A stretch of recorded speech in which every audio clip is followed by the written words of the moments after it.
Alright guys, how's it going? Welcome back to an unexpected video if you've been following the series. This is the CD009 swap, transmission swap part 3, and I didn't think we were going to have a part 3. I thought we were going to go ahead and be able to do it in two nice parts, but we've been having issues. If you've been following my main build, you may know what those issues are, but basically the slave cylinder is not being compressed, it's not being pushed up against the clutch when it's being installed, and so you just get no throw on the clutch. It doesn't ever release. So I went ahead and had a thicker spacer machined. I'm going to go ahead and install that. Let's go ahead and jump under the car, look at the transmission, see the current setup, and then what we're moving to, and hopefully that gives you a good idea of exactly kind of what the issue is. Alright guys, so here we are under the car, and as you can see, this is the transmission, and you may have noticed there is a spacer back here that comes with the kit. I think I have it unbolted, so I can kind of, I can't really do it right now. But there is a spacer back here, and it sits on the adapter plate to push the, this is the throwout bearing, push it into a certain area.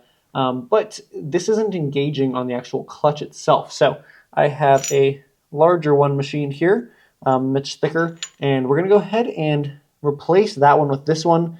And hopefully everything lines up and fits perfectly, so we don't have to do too much modifications. But I'm going to go ahead and take this guy out. I do have to go ahead and detach that line to get it out, so we will need to go ahead and bleed the system once again once we're done here. But I think this is going to go ahead and push the throwout bearing far enough forward to actually engage the clutch, which is exactly what we need. Instead of what it's doing right now is it's got like an 1/8 inch of just nothing, no contact at all. So I'm going to go ahead and take this out, replace it, and then hopefully that's all we need to do to make this work. So fingers crossed, guys. Alright guys, so I got the transmission spacer installed behind the slave cylinder, and let me go ahead and throw up a picture on the screen because I don't know if I did already, of what it originally looked like, and you can see there's plenty of space between the slave cylinder and the clutch, or the pressure plate. So I went ahead and let me go up and throw up a new picture of exactly what it looks like now, and you can see that it is not only compressed, it is, still has a little bit of squish left in it, which is what we want.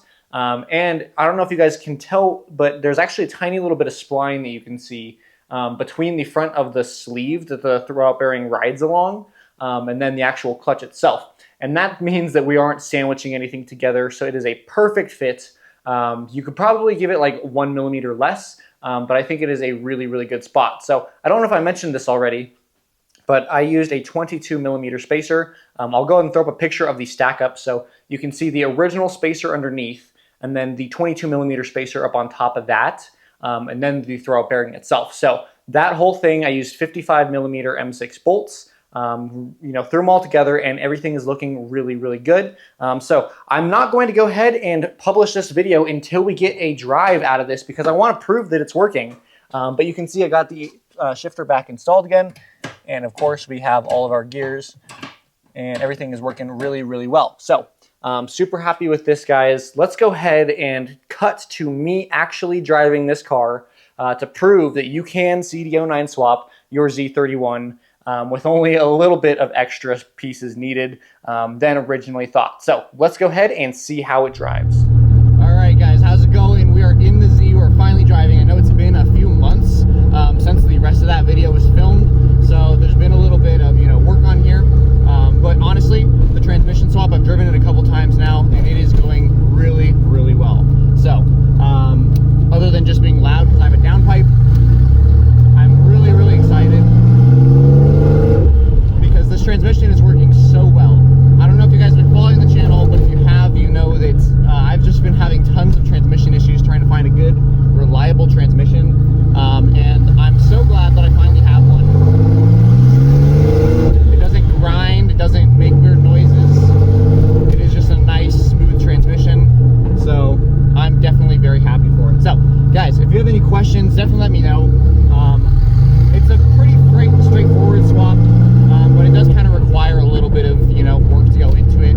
So I think that this is going to be a really, really good